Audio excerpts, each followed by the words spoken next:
माझा सत्कार करायची गरज नाही, त्यांचा सत्कार करायला हवा.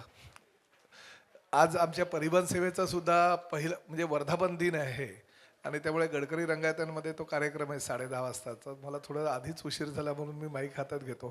परंतु रसाळ साहेबांचं मी मनापासून आभार व्यक्त करतो की मला ह्या कार्यक्रमाला आमंत्रित केलं. भले त्यांनी फोन केला नाही, निमंत्रण पत्रिका मला येऊन दिली नाही, परंतु मला फक्त व्हॉट्सअपवर एक मेसेज आला आणि त्या मेसेजमध्ये पूर्ण त्यांच्या नातवांचं जे नाव मी बघितलं, शिव आणि धाराशिव, म्हणजे धारा आणि शिव, आणि धाराशिवचा पालकमंत्री या नात्याने मी म्हणालो की नाही, रसाळ साहेब तर माझे चांगले मित्र तर आहेच, ठाण्यातले एवढे नामांकित व्यक्तिमत्व म्हणून त्यांची ओळख आहे.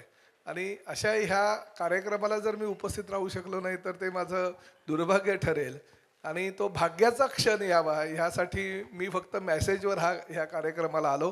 परंतु खूप आनंद झाला, बरं वाटलं आणि शेवटी हिंमत लागते हो अशी नावं सुद्धा ठेवायला ह्या काळामध्ये, कारण हे जग किती पुढे बदलतंय आणि त्या दरम्यान शिव नाव ठेवावं, धारा नाव ठेवावं. आणि ती जे फोटो बघितले तुमच्या नातवंडांचे, म्हणजे एका हातामध्ये डमरू आहे, दुसऱ्या हातामध्ये त्रिशूळ आहे, म्हणजे शंकराचाच भास होतोय. त्यामुळे खूप खूप शुभेच्छा. वेळ जास्त देऊ शकत नाही आणि कार्यक्रम असल्यामुळे, परंतु मला ह्या कार्यक्रमाला आपण उपस्थित राहण्याची संधी दिल्याबद्दल मनापासून आभार. धन्यवाद. सर, आपल्यालाही आपल्या पुढील कारकिर्दीसाठी आणि कार्यासाठी शुभेच्छा सर.